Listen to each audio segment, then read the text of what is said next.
I wanted to revisit this sheet which I showed you already back in Study Objective 5-1, and it's also available if you want to print it out at our e-learning site.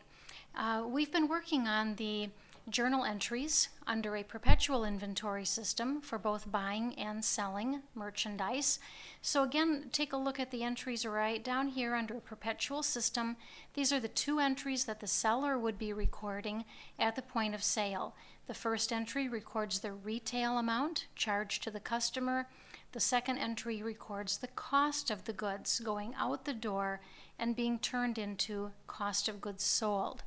You need both of these entries when you record a sale according to our matching principle or expense recognition principle.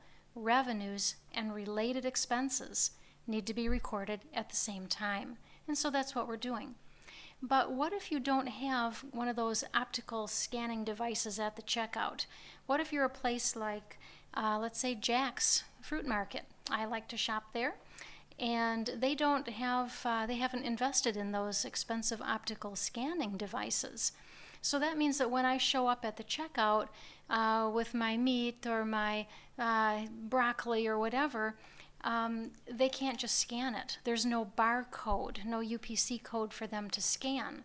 So at the checkout, all they do is they ring up the total dollar amount of the sale, the retail amount being charged to the customer. So what places like Jack's have to do then, right before they prepare their financial statements, they have to figure out how much the cost of goods sold was.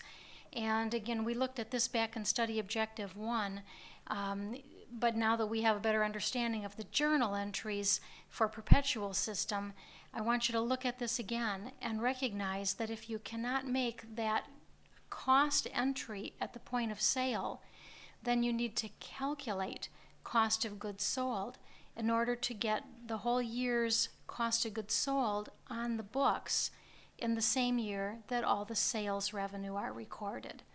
And as I mentioned earlier, in the periodic system, you will not need to be familiar with journal entries, but I do want you to be somewhat familiar with the calculation of cost of goods sold.